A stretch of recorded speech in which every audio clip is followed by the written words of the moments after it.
오늘은 디모데 후서를 하겠습니다. 디모데 후서 읽어들 오셨죠? 바울 사도가 감옥에 있을 때 골로새서, 에베소서, 그리고 빌레몬서, 빌립보서 이 네 권의 성경을 쓰셨잖아요. 그러면 이 성경을 다 쓴 다음에 바울 사도는 로마의 그 가택연금에서 풀려납니다. 그 다음 곧바로 그 바울 사도가 풀려난 다음에 자기가 이때까지 그 개척했던 교회들 있잖아요. 그 교회들을 이렇게 돌아보기 시작합니다. 그리고 감옥에 있을 때 이 편지로 서로 이렇게 주고받았던 교회들을 이렇게 돌아보기 시작합니다. 그래서 이 교회들을 돌아보기 위해서 가면서 이렇게 가면서 이 바울 사도의 마음에는 뭐가 있었냐면요. 정말 간절한 소원이 하나 있었어요. 그게 뭐냐? 바울 사도, 우리가 골로새서, 에베소서를 다 배웠잖아요. 그럼 거기에 보면 뭐가 있냐면 바울 사도가 감옥 안에서 하나님께 기도하면서 어떤 계시를 받았냐면 바울 사도가 교회를 이렇게 많이 개척을 했는데 도대체 교회가 뭐냐? 이거를 가르쳐 주신 거예요. 하나님이 이 교회를 통해서 앞으로 무슨 일을 하시려고 바울 사도를 통해서 이렇게 많은 교회를 개척했는지 그 계시를 주셨단 말이에요. 그리고 예수님은 누구시냐? 이거를 또 바울 사도에게 계시를 해 주셨어요. 그걸 깨달은 게 너무 큰 거예요. 그래서 그걸 이미 골로새서와 에베소서를 편지를 써서 이렇게 보냈어요. 그러면서 또 다른 교회들도 돌아다니면서 이거를 가르치고 싶은 거예요. 하나님 우리 교회를 통해서 이렇게 놀라운 일들을 계획하고 계시다고. 그래서 그걸 가르치며 다니는데 가다가 그레데라는 섬에 들렸다가요. 우리 지도를 보면 지중해라는 지도 보면 가운데 섬이 하나 있어요. 그게 그레테라는 섬인데 그 섬에 가보니까 그 섬에도 기독교인들이 많이 생긴 거예요. 근데 그레데 섬 사람들은 다 백군들이에요. 그러니까 굉장히 거칠어요. 거칠고 또 거짓말 잘해요. 그래서 거기다가 디도를 떨굽니다. 왜 디도를 떨궜는지 이제 아시겠죠? 왜 디도가 어떤 사람이죠? 좀 리더십 있잖아요. 확 무섭게 하기도 하고 그러면서 확 쥐어잡기도 하고 하니까 이 백군들을 관리할 수 있는 사람은 디도밖에 없으니까 디도를 거기다 떨구고 그 다음에 에베소로 간 거예요. 그런데 에베소 교회에도 또 사람을 떨궈야 되는데 이미 디도는 그레데 섬에 떨어졌고 그러니까 에베소 섬에는 디모데를 남긴 거예요. 그리고 또 이렇게 교회들을 돌아다니면서 순회를 하면서 살펴보는데 교회들의 문제가 정말 심각한 거예요. 그래서 이 디모데 어렵겠다 하고 디모데에게 편지를 썼어요. 그것이 우리 지난주에 봤던 디모데 전서예요. 그리고 이렇게 돌아다니면서 집회하고 막 흔들렸던 교회들 다시 일으키고 하면서 돌아다니는데 그때 무슨 일이 있었냐면 로마의 네로 황제 하면 기억이 나시나요 혹시? 여러분들 역사에서 네로 황제 하면 뭐가 기억나세요? 로마의 원형 경기장 기억나세요? 그만큼 기억해도 대단히 기억하시는 거예요. 미친 황제. 역사에는 이렇게 남았어요. 이 네로 황제를 왜 미친 황제라고 역사가 평가를 하냐면 로마 시를 불태워버립니다. 이 황제가 왜 불태우느냐? 시를 짓겠다고. 시상을 얻겠다고. 로마 시가 통째로 장작더미가 돼서 확 불타오르는 거 보면 영감이 온다고. 그래서 실제로 이렇게 불 지르고 그걸 바라보면서 시를 지어요. 그래서 제가 그 시를 봤어요. 하나도 재미없더라고요.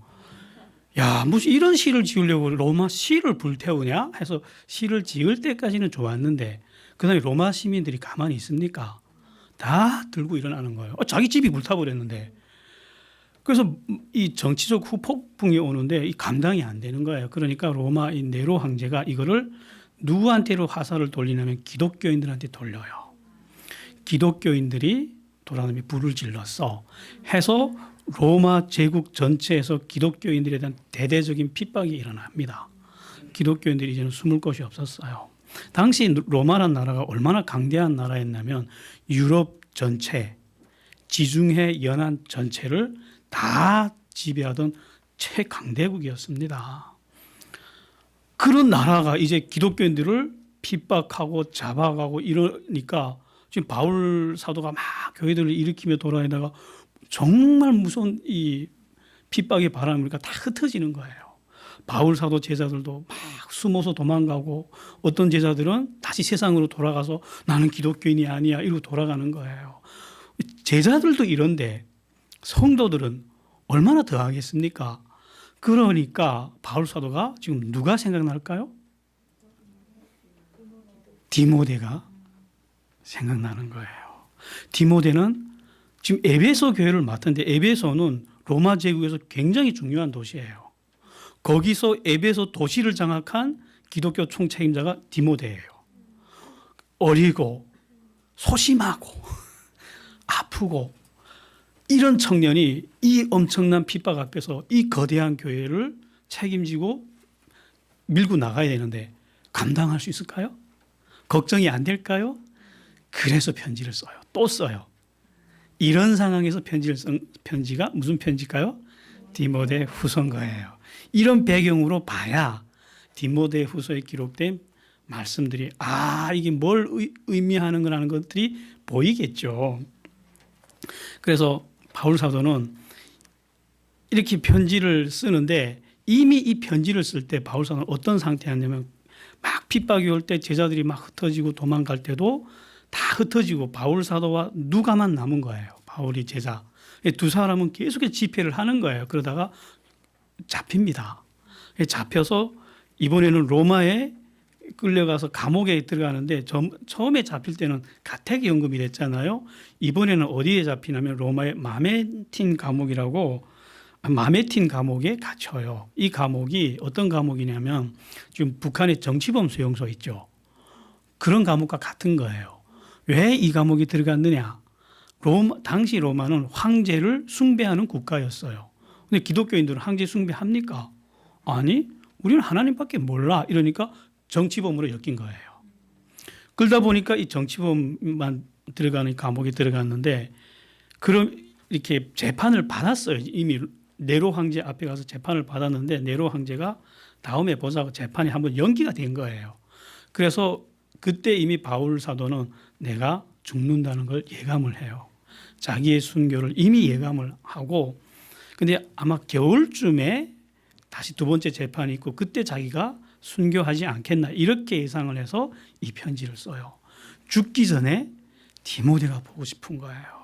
디모데가 이 험한 풍랑을 어떻게 이겨나갈까. 그리고 보고 싶고 이러니까 이 편지를 쓰면서 너는 내가 나한테 빨리 와라. 보고 싶다고. 죽기 전에 가장 사랑했던 제자 디모데를 보고 싶다. 빨리 와라 하고 편지를 써요. 그런데 디모데는 이 편지를 받고 뿔이 나게 뛰어갔지만 이미 바울 사도가 순교한 다음이에요. 예상보다 일찍이 그의 처형을 앞당겼거든요.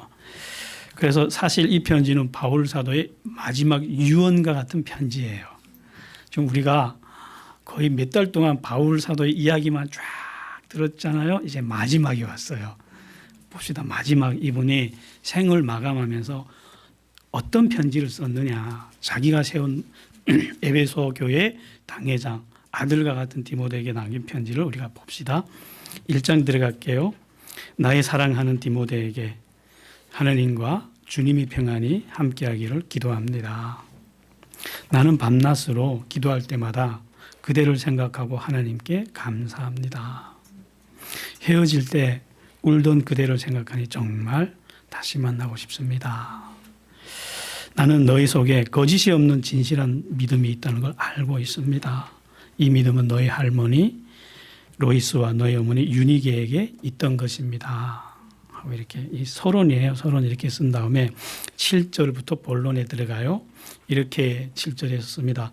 내가 그대의 머리에 손을 얹고 안수할 때 하나님께서 너에게 선물로 부어주신 힘이 있지 않느냐.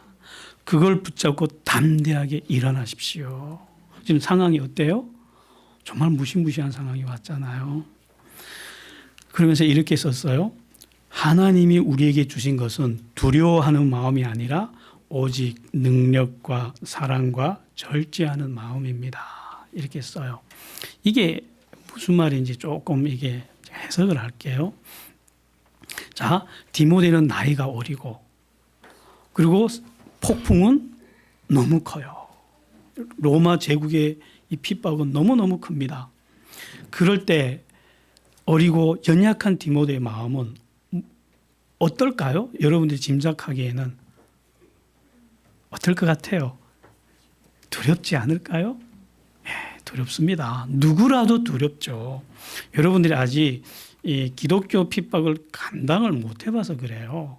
그냥 정치적, 국가적인 박해 플러스 영적 두려움이 같이 와요. 그래서 더더욱 무서운 겁니다. 이런 거는 어떤 사람들 우리가 어떻게 하냐면 중국에서 우리 탈북민들이 잡혀갈 때 일반 생계형 탈북민들이 잡혀가는 것과 그 기독교를 선교사 활동을 하다가 잡혀가는 탈북민들이 달라요. 그들이 느끼는 충격, 지구부터 달라요. 그때 생계형 탈북민들이 누리는 건 그냥 북한 감옥에 갈 것에 대한 두려움이 있지만 이 성경을 가르치다 간 탈북민들은 이 영적인 힘을 숨도 못 쉰대요. 상상을 초월하는 두려움이 이렇게 와요.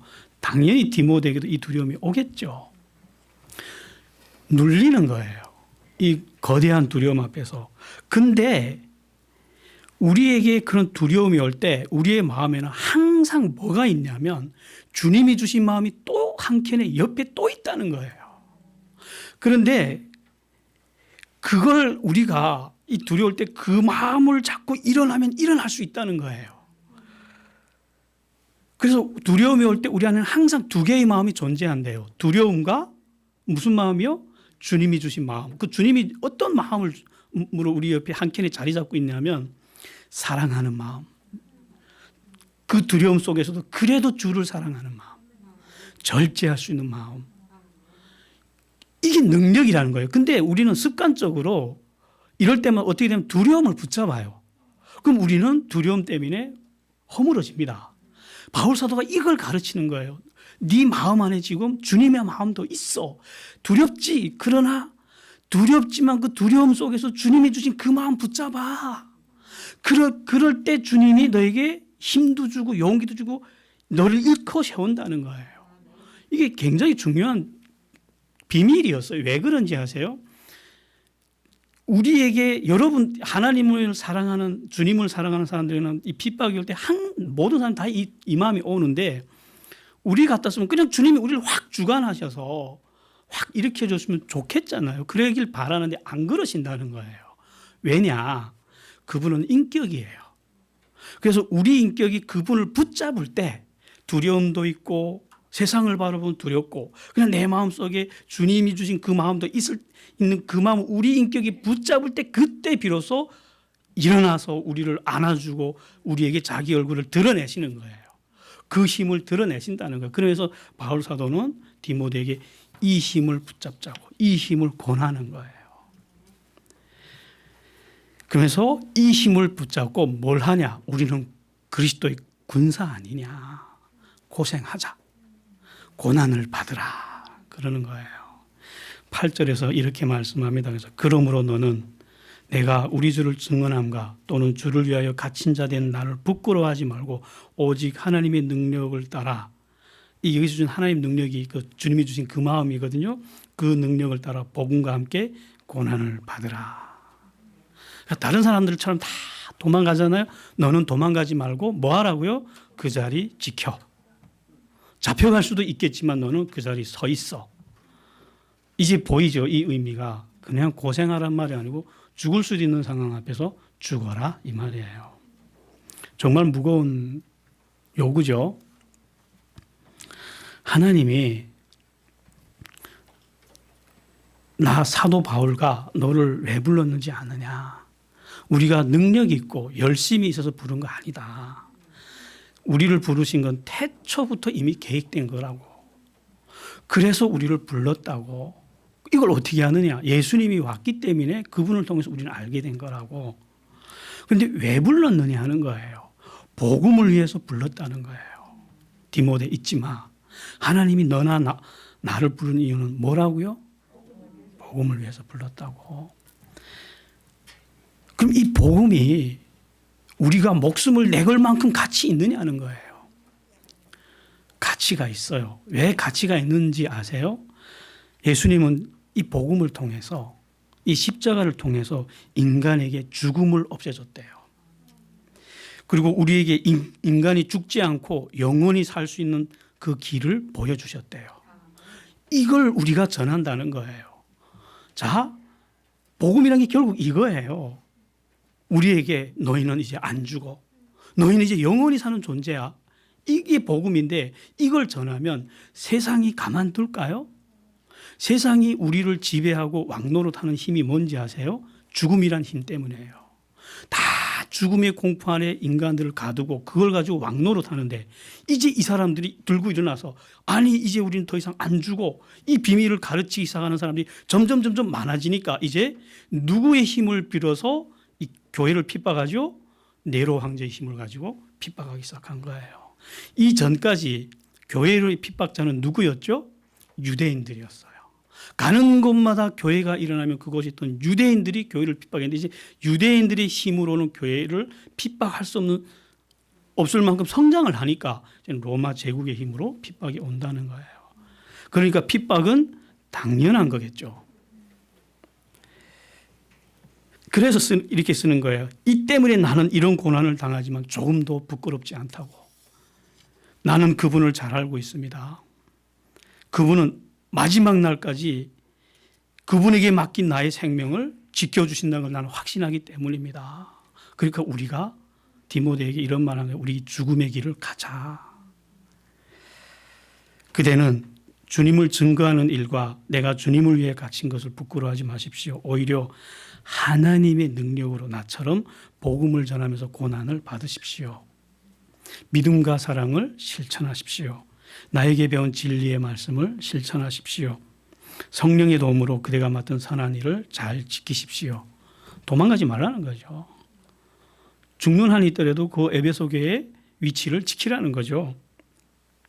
아시아에 있는 사람들이 다 나를 버렸습니다. 왜 버렸는지 알죠? 이제 부길로와 허모게네는 나를 버리고 갔습니다. 그러나 오네시보로는 에베소에 있을 때부터 나를 많이 도와주었고 내가 감옥에 있을 때도 나를 계속해서 찾아왔습니다. 주님이 마지막 오실 때 그를 기억하여 주십시오. 기도하는 거예요. 2장 넘어갈게요. 나의 믿음의 아들 디모데, 그대는 예수님의 은혜로 강해지십시오. 지금은 강해져야 될 때잖아요. 내게서 들은 많은 것들을 사람들에게 가르치십시오. 그리고 그 사람들로 하여금 가르치게 하십시오. 핍박이 온다고 해서 좌절하지 말고 숨지 말고 여전히 가르치라는 거예요. 그리고 고난을 받으십시오. 군사로 복무하는 사람은 자기를 뽑은 사람에게 충성해야 됩니다. 사생활에 얽매이지 마십시오. 너는 그리스도의 훌륭한 군사로 나와 함께 고난을 받으십시오. 무슨 말인지 알게요? 이제 도망가지 말고, 다른 사람들은 다 도망갔지만 너는 도망가지 말고 나처럼 이렇게 되는 한이 있더라도 그 자리에 서 있으십시오.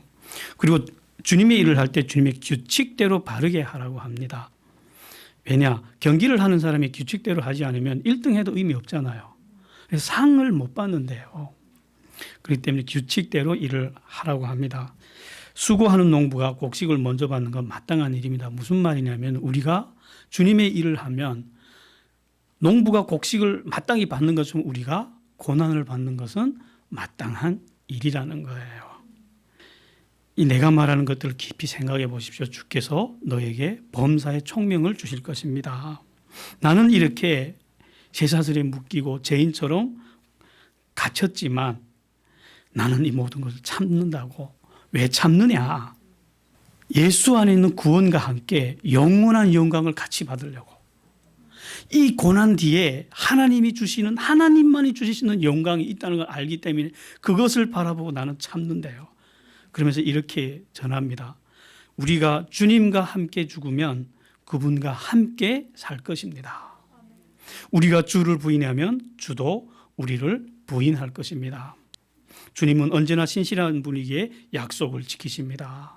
무슨 말이에요? 우리도 어떻게 하자고요? 같이 죽읍시다. 주님과 함께 죽읍시다. 그때 우리가 어떻게 된다고요? 주님과 함께 산다고. 그것을 바라보고 이 고난을 견딥시다. 참읍시다 하는 거예요. 지금 코로나로 오는 고난은 고난도 아니죠. 죽이지는 않잖아요. 그래봐야 뭐 직장이 날아가고 벌금하고 이 정도잖아요. 참 힘이 되죠. 이때는 십자가에 달아서 불에 태워 죽였어요. 사자밥으로 막 던졌고요.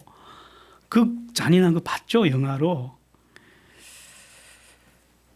후메네오와 빌레도처럼 망령되고 헛된 말을 버리십시오. 그들은 악한 것을 가르치고 있습니다. 그때 이 사람들이 뭘 가르쳤냐면 부활은 이미 지나갔어. 이런 걸 가르친 거예요. 그래서 많은 사람들이 믿음을 허물어뜨리고 있다는 거예요. 그들은 진리를 떠났고 그들은 거짓을 가르치고 있다고. 그래서 교회 안에 거짓을 가르치는 이런 거짓을 가르치는 사람들이 초대교회 때부터 지금까지 앞으로 이 세상 끝나는 날까지 늘 함께 있어요. 그래서 비판하지 마요. 아, 있다더니 있구나.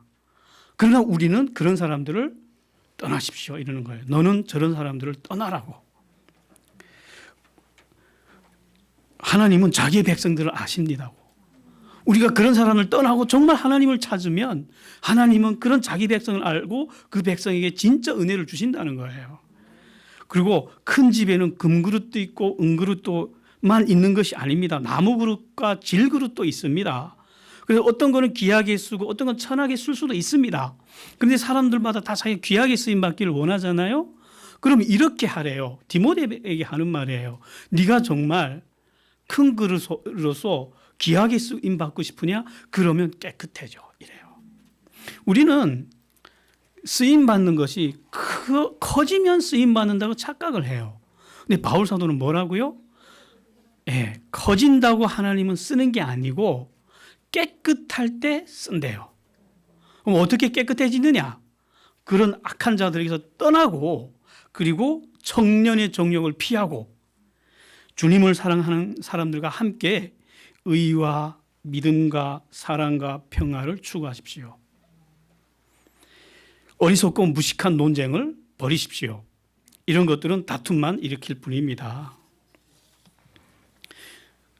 모든 사람을 친절하게 대하고 잘 가르치십시오. 반대하는 사람들은 온유하게 대하십시오. 이런 것들이 지금 깨끗하게 사는 거예요. 지금 세상은 다 도망가고 어떤 사람들은 거짓된 걸 가르치고 이러지만 우리는 너는 정말 진실한 하나님의 말씀을 전하고 그것 때문에 핍박이 오는 걸 담담히 서서 감내하고 그러면서 하나님 앞에서 바르게 살라는 거예요. 이럴 때 하나님이 그 그릇을 쓴다는 거예요. 이제 여러분들도 하나님이 쓰는 방법을 발견했죠. 뭘 해야 될까요? 우리가? 나를 깨끗하게 하는 거예요. 나를 깨끗하게 하는 방법은 두 가지가 있어요. 이미 우리가 지은 죄를 씻어야 되겠죠. 그 씻는 방법은 예수님의 말씀으로 계속 그 말씀대로 사는 거예요. 그럴 때 그 말씀이 우리 영혼에 묻어 있는 죄들을 하나씩 정결하게 다 씻어줍니다. 그게 보혈의 피니까. 그렇게 씻어진 다음에는 정결한 삶을 사십시오. 그러면 하나님이 그 사람을 쓰십니다. 3장 넘어갈게요. 바울 사도는 이제 생의 마지막 순간이 왔어요. 그러면서 하나님이 바울 사도에게 이 세상 끝날을 다 보여주신 거예요. 그래서 자기가 보았던 끝날의 모습을 이렇게 기록을 통해서 보여줘요. 말세에 고통하는 때가 올 것입니다. 그때의 사람들은 이렇게밖에 살 수 없는 사람들로 될 것입니다. 하고 말세에 살아가는 사람들의 형상을 설명하기 시작합니다. 우리에게 굉장히 익숙할 거예요. 이제부터 나오는 말세의 현상들이. 말세의 사람들은 자기만을 사랑합니다. 돈을 사랑하며 뽐내고 교만합니다. 하나님을 모독하고 부모에게 순종하지 않을 것입니다. 요즘 이런 사람들이 많죠. 마치 부모에게 순종 안 하는 것이 마치 세련된 것이냐. 문화가 그렇게 돌아가고 있죠. 그거 악한 겁니다. 그들은 감사할 줄도 모르고 거룩하지도 않습니다. 사랑이 없고 용서할 줄 모릅니다. 남을 헐뜯고 자제하지 못하며 사나워집니다. 선한 것을 싫어할 것입니다. 배반하고 조급하며 거만합니다. 하나님보다 쾌락을 더 사랑하게 될 것입니다. 왠지 익숙하지 않아요? 뭐 2000년 전에 쓴 글 같지 않죠? 겉으로는 신앙이 있는 것처럼 보이지만 그 신앙의 능력은 부인할 것입니다. 그들 중에는 남의 집에 가만히 들어가 어리석은 여자들을 유혹하는 사람들도 있습니다. 유혹당한 여자들은 무거운 죄를 짓고 여러 가지 욕심에 끌려 항상 배우나 진리를 깨닫지 못합니다. 그들이 어리석음은 모든 사람에게 드러날 것입니다. 무슨 말이냐? 교회에서 이렇게 당당하게 가르치는 건 안 배우고 뒷골방에 들어가서 뭔가 이렇게 검증도 안 된 사람들에게 배우는 것이 굉장히 특별하다고 생각하는 사람들이 많아요. 그래서 그런 것들을 배우고 자기는 특별하다고 생각하는데 열심히 배우는데 오히려 진리에서 점점 더 멀어져요. 어떤 사람들이죠?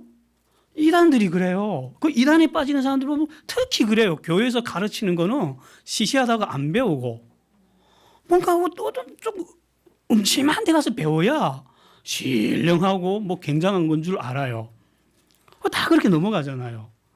악한 사람들과 속이는 사람들은 더욱더 악해져서 속일 것입니다. 이렇게 살아가는 사람들이 마음이 얼마나 고통스러운지 우리는 상상할 수 없습니다. 그러나 그대는 배우고 확신한 진리를 따라 계속 사십시오. 우리 보고 하는 말이에요. 세상이 아무리 이렇게 변화돼 간다 해도 우리는 뭘 따라가라고요? 성경을, 말씀을 따라서 따라가라고 합니다. 그러면서 그대는 어릴 때부터 성경을 배워서 알고 있습니다 하고 우리 같이 읽어볼까요? 디모데후서 3장 15절 17절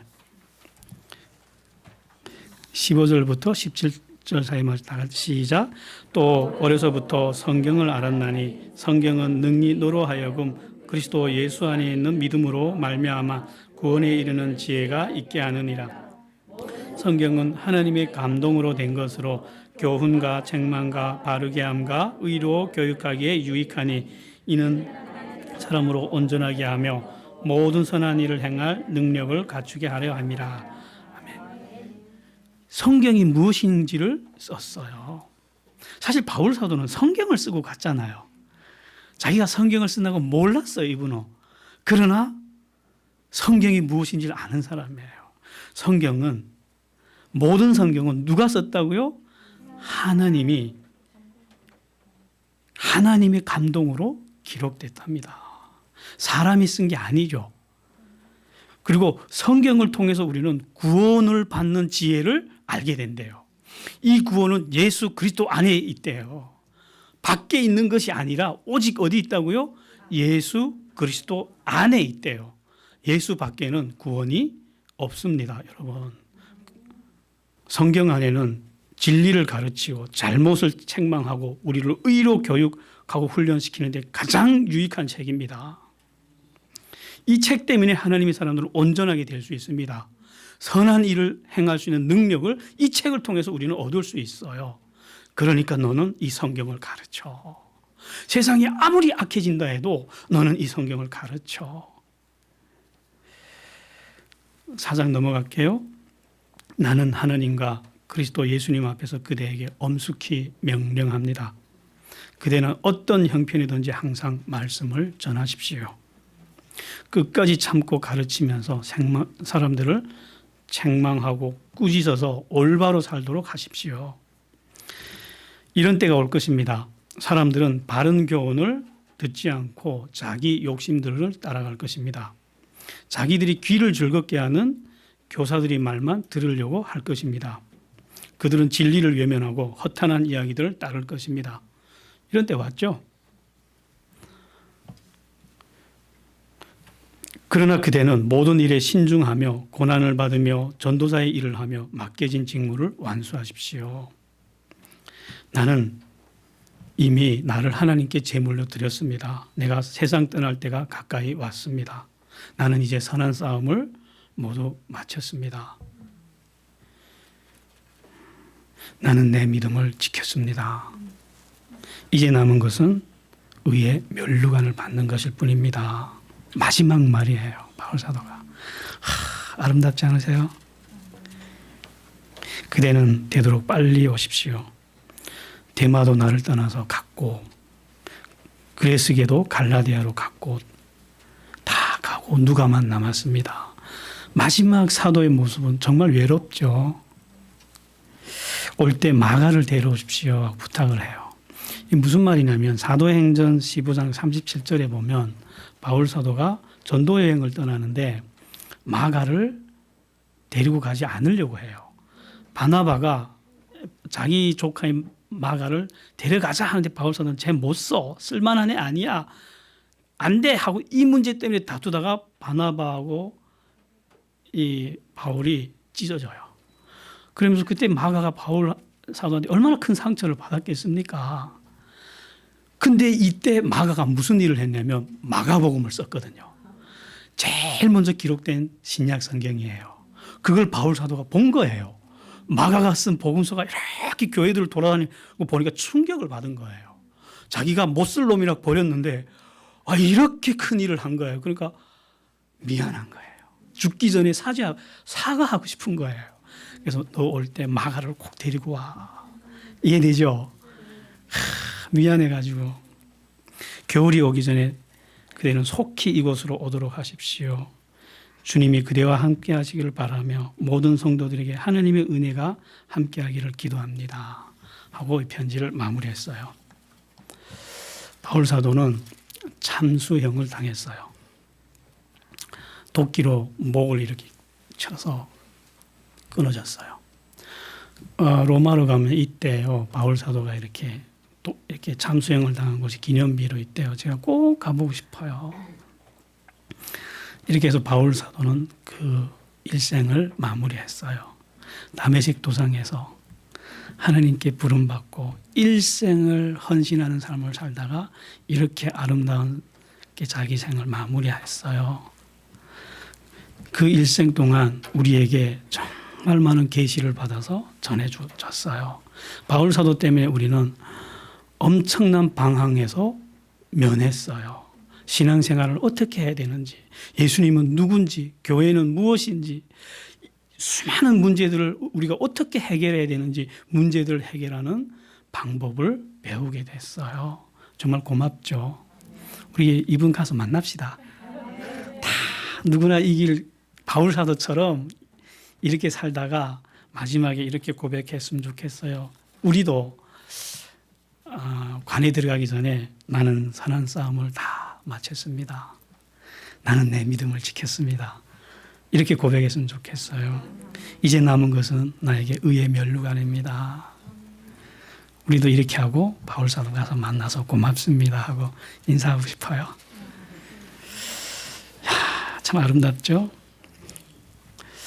기도하겠습니다. 하나님, 이렇게 크신 사도를 이방인들을 위해서 세우셨고 우리에게 이렇게 아름다운 성경을 써주셨습니다. 고맙습니다. 하나님, 우리도 이 바울 사도처럼 살고 싶습니다. 하나님, 우리에게 그런 은혜를 허락하여 주시옵소서. 예수님 이름으로 기도했습니다.